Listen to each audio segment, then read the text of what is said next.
On your Monday episode of Locked On Raptors, Summer League is over. The Raptors finished 4-1, and we have some takeaways. We'll dig into our biggest takeaways from Summer League as we head into the deep part of the offseason. Plus, Malachi Flynn dropped 73 points at a Pro-Am tournament for Jamal Crawford out in Washington State. Does it mean anything for Malachi Flynn? Isaiah Thomas certainly thinks it should. Plus, at the end of the show, we're going to talk about Donovan Mitchell and whether the Raptors should maybe scrounge together a package to potentially challenge what the Knicks could offer. That's all coming up on today's episode of Locked On Raptors with Vivek Jacob from Raptors.com.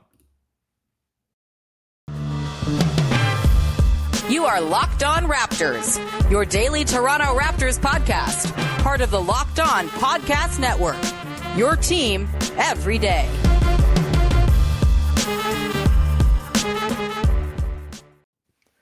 Hey, what's going on? Welcome to episode number 1217 of Locked On Raptors for Monday, July the 18th. I'm your host, Sean Woodley of RaptorsHQ.com. You can find me on Twitter, as always, at WoodleySean. You can find the show at Locked On Raptors, and you can follow, subscribe to, rate, review the podcast on all your favorite podcast apps for the low price of low price of free. My goodness, that is a tongue twister here on a Sunday night as we record. You can also go to YouTube and subscribe there as well. Hit the big red subscribe button. Join the nearly 2,400 folks who have jumped in and taken the plunge to be part of our little Locked On Raptors YouTube community. It's much appreciated when you take the time. All right, on today's show, we got Summer League to get to. We got Malachi Flynn talk. We got Donovan Mitchell. We're going to do all of it with Vivek Jacob from Raptors.com. What's going on, big guy?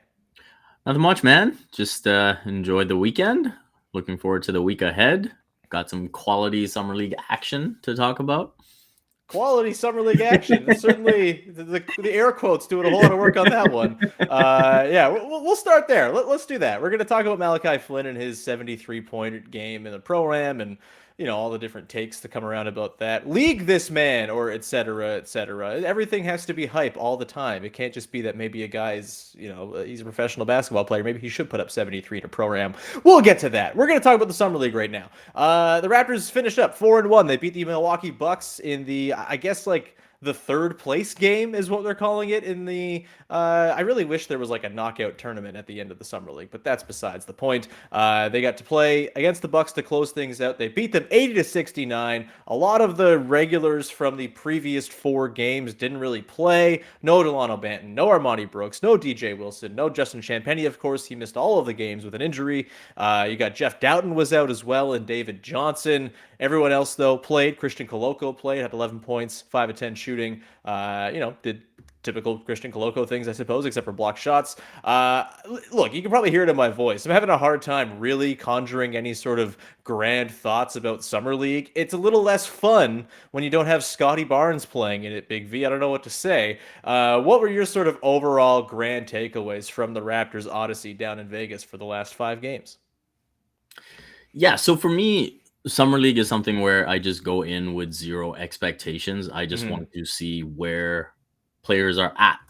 And, maybe you put a little bit more of an expectation on second year or third year guys. But in the case of Christian Koloko, I just wanted to see, hey, where's he at defensively? Where's he at offensively? And what is his starting point in terms of building his NBA career?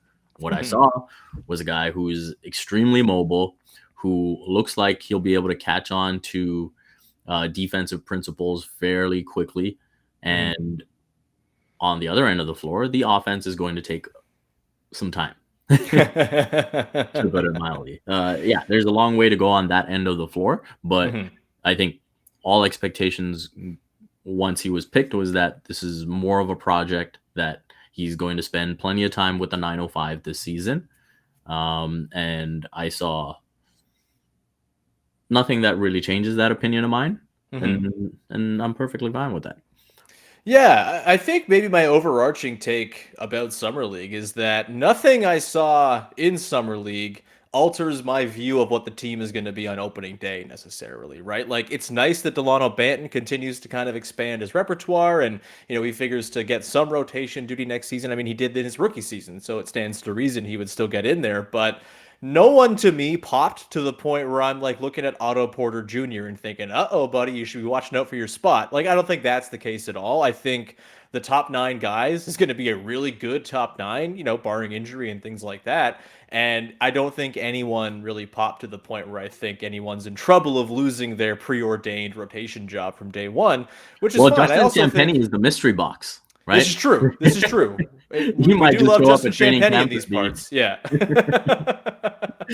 Yeah. I mean, yeah, there's a world in which Justin Champagny comes out in Summer League, scores 28 a game, wins MVP, knocks down 6 threes a game, and we're like, why the hell have we signed Thad Young? But that didn't happen. And so we get to go with the sort of mystique of what Justin Champagny might be once the season kicks off in earnest. But yeah, really, I guess the other sort of takeaway I have is that you didn't see anything too alarming. And that's always what you want to avoid seeing, right? You want to see guys who look at least sort of comfortable. As you mentioned, what's their starting point? And as long as the starting point isn't like booting it around and looking completely inept, then I think that's pretty good. Like, you can't really ask for a whole lot more than that. Is there any other particular guy? We talked about Koloko there for a second. Is there someone else who you kind of have your eyes on? I know lots of folks have really become infatuated with Jeff Dowtin as a potential end of roster guy. I just don't really see a pathway to him making the team, but hey, maybe he gets a camp invite, whatever it might be. Anyone who's kind of catching your eye from what we saw in Summer League down in Vegas. Yeah, I'd be really happy to see Jeff Dowtin get a camp invite, and then possibly the other two-way.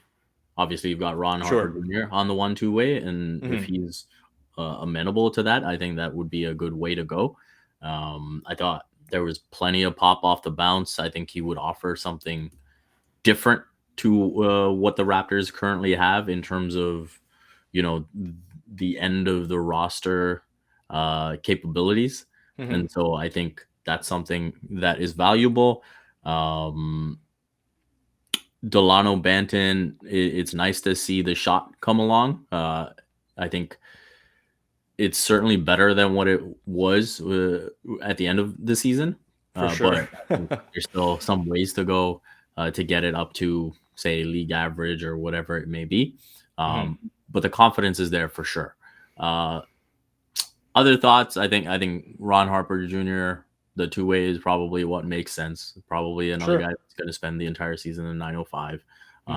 And so, yeah, like you said, everyone just seems to be fitting into their spots because, if someone comes into Summer League and dominates and is clearly like, okay, this guy doesn't belong here, then that's something that's really noteworthy and something that you got to talk about rotation-wise.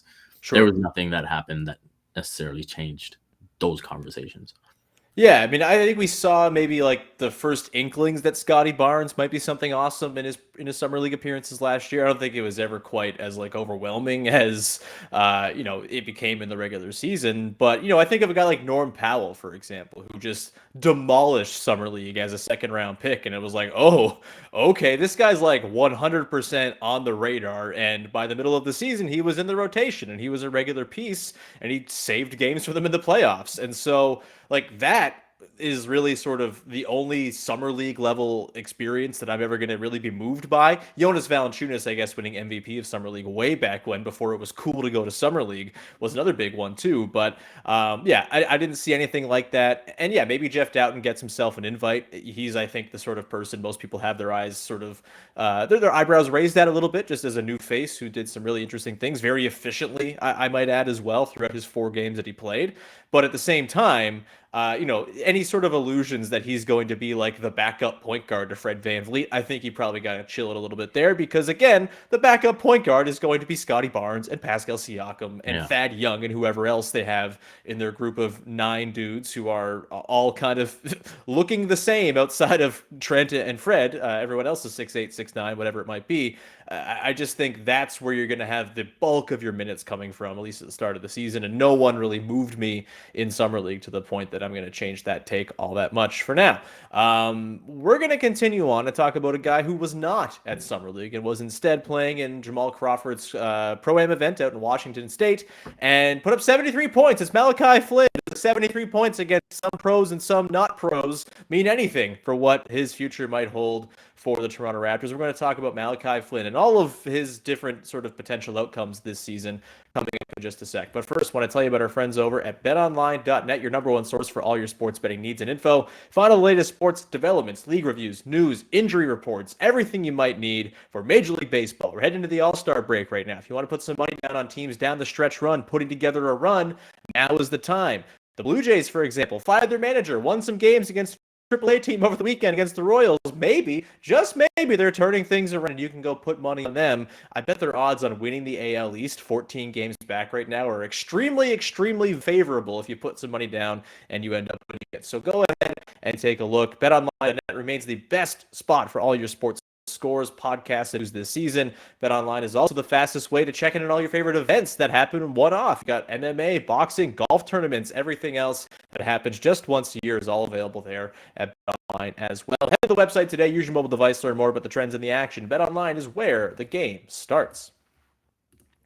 All right, continuing on, your first listen of the day here with Vivek Jacob from Raptors.com. And let's talk about Malachi Flynn. The clips yesterday, him cooking a bunch of dudes at Jamal Crawford's Pro-Am event were very clear, and he scored 73 points in a game, which anyone who does that is impressive and far more athletically inclined than I will ever be.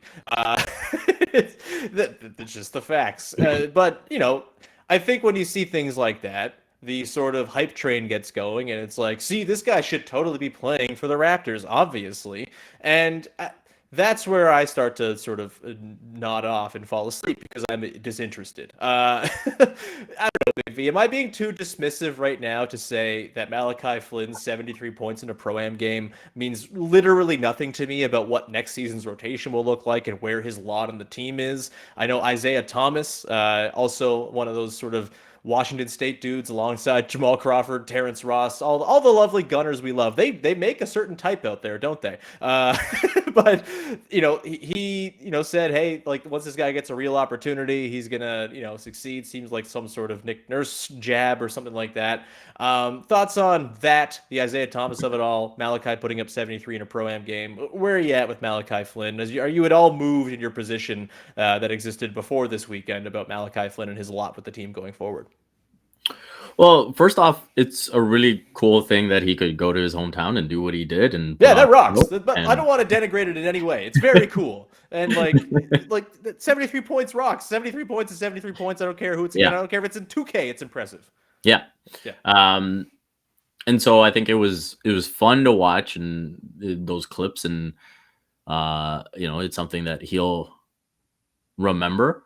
But I think when it comes down to the Raptors rotation, no, it won't have an impact. I'll be honest. Watching those clips, some of those dudes looked almost as physically imposing as me. And I'm 5'10", 170 soaking wet. So hey man, I've seen you wield a ping pong paddle. You are an athlete. I don't care about your stature. You are an athlete. And some of those pull-ups, it's like, okay, that separation wasn't really there. Mm-hmm. And his opponent just didn't have, the size or whatever it was to, contest the shot, make it a really difficult shot. And that's something that's not going to happen at the NBA level. Right. Mm-hmm. And so those same opportunities aren't going to present themselves. I think, he's obviously a pick and roll guard that hasn't had pick and roll opportunities. But is it to the extent where he shouldn't be able to function in what the Raptors try and do? No. I think he's had enough opportunities offensively where it's like, okay, we know what's expected of you in this system. When there's a kick out for a three, like you've got to be on it right then and there to put up the shot.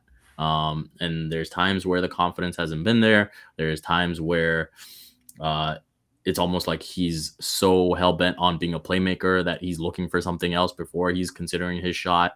And so those are the things that have kind of taken away his opportunities, right? Like Nick Nurse has said this. He gave Malachi opportunities at the beginning of the season. Yep. And Malachi didn't take advantage of them. And we can look at the playoffs and say, okay, yeah, he had those nice defensive stretches against James Harden and Tyrese Maxey.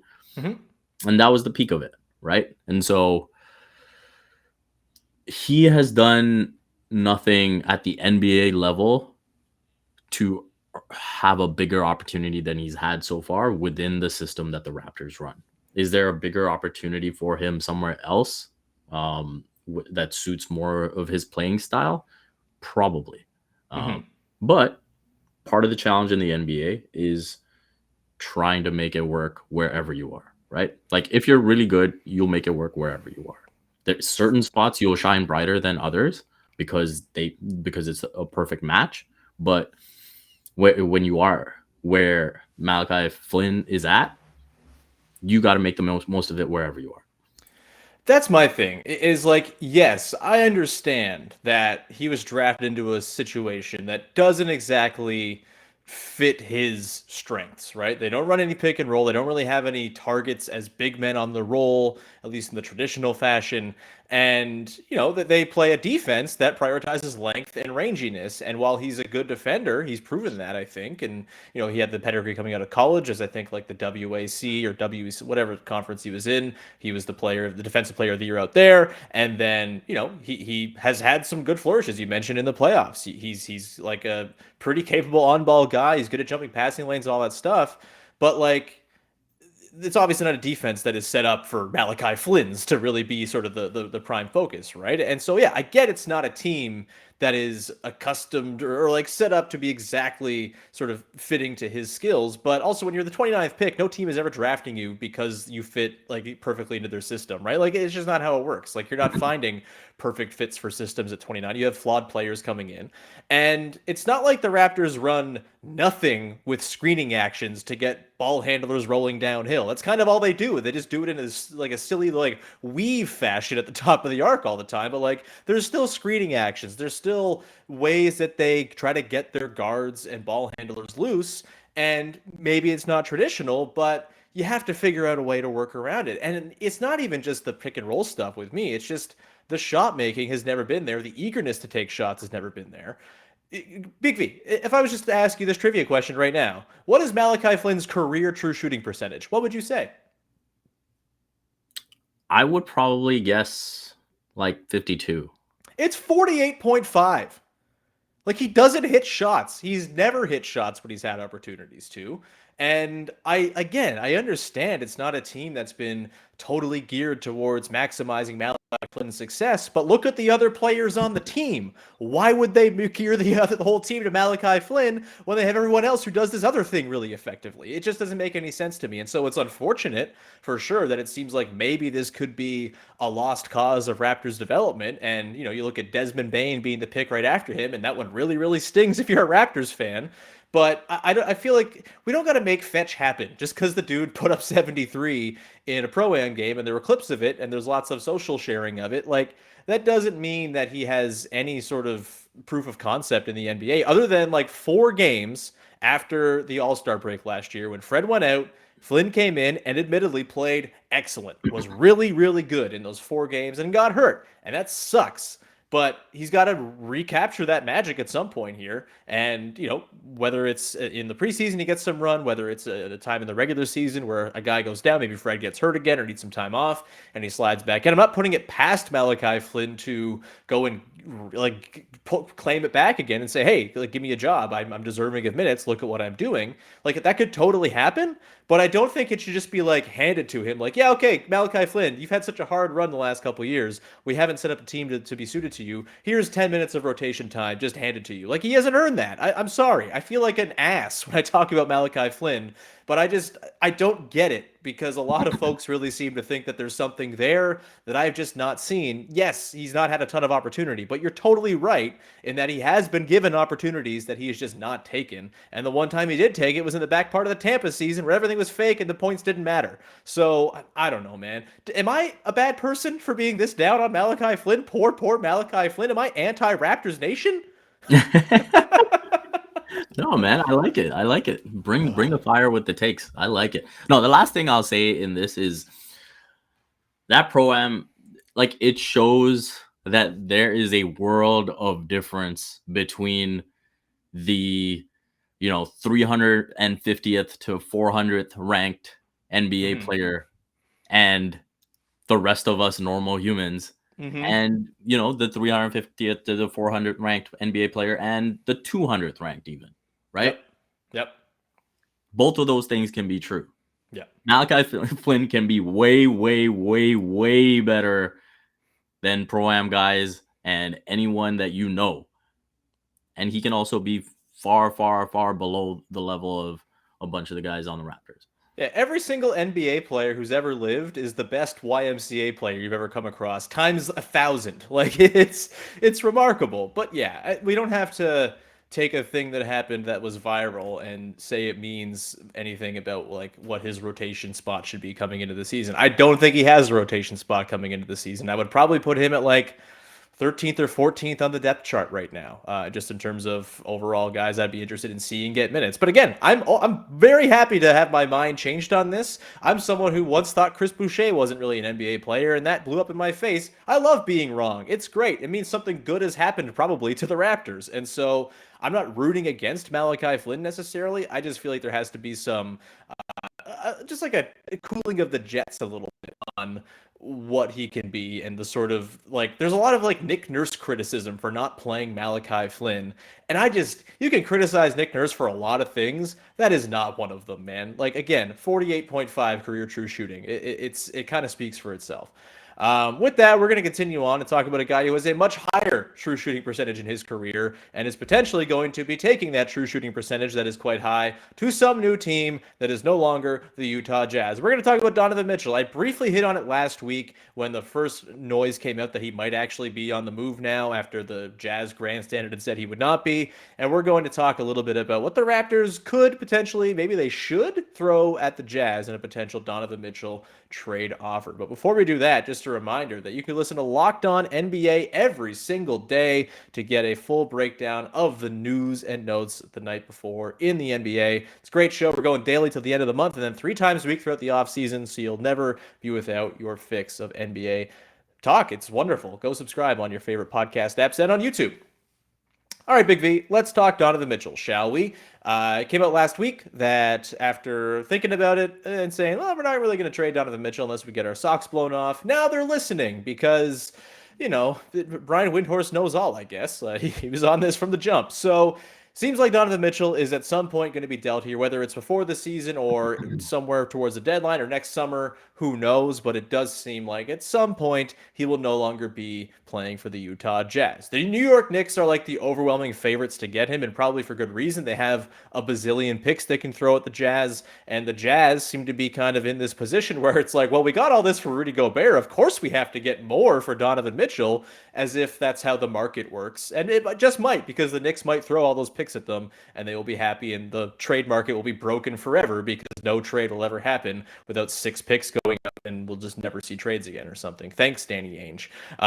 But either way, the Raptors, in theory, are a pretty good fit for Donovan Mitchell's skills, and he does address a lot of what the Raptors need in terms of half-court shot creation, guard play, all that stuff. So I ask you, Big V, I kind of last week a little bit dismissed the idea, mostly because I think the bidding war with the Knicks is just one you're going to lose. And if you're beating the Knicks in a bidding war with all their picks, you're probably doing something pretty stupid. But I am curious, like, what are your thoughts about just the conceptual idea of Donovan Mitchell playing for the Toronto Raptors? And is there a package that you kind of have floating out in your head that you think you might be comfortable giving up to acquire him if the Jazz want to play ball? I'll answer the second one first. I probably go as far as Gary Trent Jr. plus whatever it takes. Sure. Beyond that, outside of the core. You mean picks wise? Yeah. Okay. That's kind of how I feel about Donovan Mitchell. I wouldn't be willing to give up on anyone from the core for him. Sure. I think keeping OG Anunoby is really valuable. Keeping Precious is really valuable. And then obviously you're not touching any of the other 4. So 3. Because I talked about Gary, Precious, and OG. So I think with Donovan Mitchell, yeah, he does address needs, and he would be a good theoretical fit, but when you look at the theoretical fit, you also have to look at what the Jazz would want in return, and that's where I think the fit diminishes because of what you're losing. Right. And so I wouldn't be in favor. I do wonder about, his desire to be the man and all that, and how that might impact chemistry and things like Right. that. And so, yeah, I lean towards just, if you're going to give up that level of asset to get that tier, why not just wait for, some rumblings to come out of OKC? Fair enough. The agenda is strong, baby. So I have a hard time, and I admit, like, I'm sort of like anti-Jazz pilled, mostly because my boss is the Utah Jazz play-by-play guy, and I make fun of him in conference calls all the time about the Jazz. But also because, like, the Jazz have toxic vibes. The whole thing the last couple of years has been just like, ever since the COVID stuff, really has just been very dour, and I don't really know where to sort of draw the lines of blame. Like, how much is it Gobert? How much of it was Mitchell? How much of it was Quinn Snyder and the front office and the new ownership and all this stuff? Just, I know the vibes down there were problematic and gross and like really, really off. And that led, I think, to the team eventually being blown up. Donovan Mitchell's really good though. Like, he is like one of the I don't think he's like a top 10 player. I would argue he could be considered, like, as far as pure scorers go, in that top 10 conversation. Like, the dude is a bucket. The dude can score at all three levels. The dude has had playoff series where he has completely set the earth on fire. Like, he's a really, really good player. I have fake, my though. own. What's that? The bubble was fake, though. The bubble was fake. That's true. Except for the Nuggets. The Nuggets were awesome. And the OG buzzer beater from Kyle over Taco Fall. That was real. That was the only real thing in the bubble. It's basically like winning another championship. No, but the thing with Mitchell is I don't know where to sort of figure out, like, where my own personal misgivings about him start and his, like, own flaws as a player begin. Like, it's probably that he's a better player than I give him credit for, as I think is probably the case with most guys. Like, there's always this urge to just sort of knock guys down. They lose in a playoff series. They play on a sort of weird vibes team, and it's like, well, that guy sucks. It's like, well, no, there's probably other factors there. I think Donovan Mitchell would be a really good fit on the Raptors. And I was listening to the Pound of the Rock podcast with our pals Joey W. and Joey Cash on Friday, and they were mentioning the idea of, like, OG, Kem, and Flynn, or whatever the salary needs to work at the back end of it. But OG and Flynn and Kem is kind of the main crux of it. Those guys plus, like, 3 firsts, maybe a couple swaps or whatever the Jazz are asking for. They're psychos. They'll probably ask for 10 picks. They can't give 10 picks. Sorry, Danny. But I actually think I would consider that. And this is not because I don't love OG. OG's awesome. But when the whole Blazers thing was going on, my thought was, unless you're getting a player who's better than OG back, don't trade him. Donovan Mitchell's a better player than OG Anunoby, just in a vacuum. And as much as I think OG is incredibly valuable, I think if you can get Donovan Mitchell without giving up Precious, Scotty, and Siakam, you can still maintain the integrity of your defense, not to mention Fred VanVleet, who's incredible. You got Boucher, you got Thad, you got Porter off the bench. You send those guys out, you bring in a guy like Donovan Mitchell to kind of balance things out, so maybe you don't have to play such a psycho crazy defense, and you can actually just play a conservative defense that stops guys from scoring. And I think you can probably come out in the green on that one, sort of net worth wise or whatever. So I could be compelled by that. I know it's a tough pill to swallow to move on from OG Anunoby, but an idea of a Fred, Mitchell, Barnes, Siakam, Achua starting five, like, I don't know if there's a better one in the Eastern Conference. Maybe the Celtics. And after that, like, I think that is probably the next best starting five in the East and one of the 3 or 4 best in the NBA, I would argue. Like, that gives you a lot of juice and a lot of different sort of ways you can beat other teams. You have the pull-up threat of Fred. You have Donovan Mitchell. Like, those guys can both play on or off the ball. You've got Scotty and Pascal sort of flexing their flexing their muscles, spreading their wings, flexing their wings. I almost said that was a weird image, just like a muscly eagle. But like, I like the idea of that. You get Precious to sort of maintain the integrity of the defense. I could be talked into an OG based swap for Donovan Mitchell. Of course, it requires the Knicks to chicken out and not give all the picks that the Jazz are wanting, and for the Jazz to want OG Anunoby. And from all the reporting, it sounds like from Tim McMahon in particular at ESPN, they don't want any money back. They don't want to be paying guys. They want to be as bad as possible. They don't even want RJ Barrett back from the reporting that you've heard so far. Like, that's probably dumb on the part of the Jazz. You should want RJ Barrett if you're doing a trade like this. He's good. Get good players in your team. But yeah, it bums me out how much I'm into this as a guy who is kind of lukewarm on Donovan Mitchell as like a dude who seems kind of lame. But the basketball argument, I think, is kind of sound, even though OG is very valuable. What say you to that concept? I would be in favor of that deal if OG Anunoby is truly unhappy. Okay. OG Anunoby deleted his Twitter.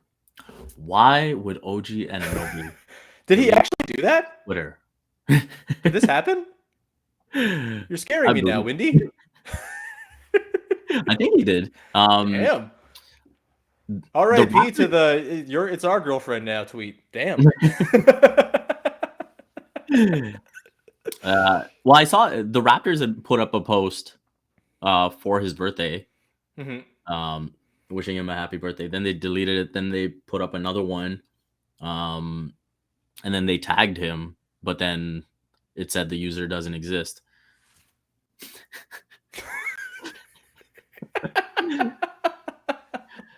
So Windhorse is immortal now. He's not going anywhere. For those who are not listening, we've just been trading back and forth Brian Windhorse, or those who are listening and not watching, we've just been trading back and forth Brian Windhorse finger pointies as we talk about this, which is great. Yeah. So I would be open to that if OG is unhappy and looking to move on. I think he's if he's happy in Toronto, then he's an incredibly valuable piece to what the Raptors are trying to do. I think, this is where, because we still don't have great defensive analytics and measures, it's hard to quantify what OG brings to the table on that end. I think I'll recognize that he is an all-world defender at his best. And it's unfortunate that we didn't see him on the court enough last season. And he's had some unfortunate situations and some bad luck with injuries in terms of missing time on the court. And hopefully that begins to turn next season. But I think having OG Anunoby and Precious Achiuwa as your two best one-on-one defenders is so incredible. And saw that in the playoffs as well against Philly. And so the value of that to me is immense. The three-point shooting that he brings to the table, those high-scoring games that he had against Philly, like, he is in the elite of like 3-and-D players, right? He's a perfect playoff player. Yeah. Perfect. Things will funnel to him because other teams will devote their attention to the Toronto's best players, and the dude is really good at filling in the gaps and converting on those opportunities. Like I've said a lot, he reminds me a lot at his sort of peak value of what Siakam was for the championship team. And it's like, that can be what he is. Like, that's all you need him to be. Like, you don't need him to go and have this star turn. You have other guys who are taking that star turn. OG's a valuable ass player, man. As Zach Lowe said on his pod on Friday, talking about this very thing, like, he's a very valuable player around the league because everyone knows he's the exact type of player every championship team needs. Like, it's true. And we've been saying that on this podcast for a while now. So, it's not easy. It's not easy, the idea of giving him up. But I do think Donovan Mitchell is almost the kind of guy that you say, you know what, you do that for. Yeah. So again, if he's truly unhappy on some level about his role or whatever it might be, then I would entertain that offer, no doubt, and I would probably do it. If he's happy, then I would probably shade against it. It does need to be said that this is probably not happening because the Knicks are probably just going to give the 8 picks or whatever it's going to take to get him, and that will be that. And the Knicks will win 44 games and be a nice, fun story that loses in the first round. But When are we going to learn that the two small guards who aren't very good defenders thing doesn't really work, man? Like CJ and Dame didn't work. Why not do it with Mitchell and Brunson, huh? Like that definitely not less talent on hand than those two combined. Like, I don't know, man. It is also, this will be the off season for the pod that we've talked about the most fake trades, and it's most likely that they're just going to run it back and have literally the most continuity of any team in the NBA. We love the offseason, don't we? Any last parting shots here before we round things out, and anything you'd like to plug? I think the last thing I'll say is, when you look at all these trade rumors that involve the Raptors, obviously number one is because they have the assets that every team would want to get these deals done. Where you want to be. Yeah. Those Orlando Magic podcasters are having a rough summer without any of this stuff to talk about. And so, in the words of Zach Lowe, for me, if you are giving up a decent chunk of those assets, I would want it to be for that apex predator. Yep. And I wouldn't put Donovan Mitchell in that category. Totally fair. Totally fair. There will always be another one when you're the Raptors, because they're going to be this team for like the next 2 or 3 years where they have all the stuff to trade. And man, it's a nice place to be, gotta say. As much as I'm sure nothing will actually happen, Kevin Durant will stay on the Nets. They're not going to get Donovan Mitchell. He'll be on the Knicks. All of this, it's nice to talk about. It's nice that the Raptors are in these conversations, because that means they've done something right. With that, we're going to round it there. Thank you so much for tuning into the show. Big V, you forgot to plug. What you got?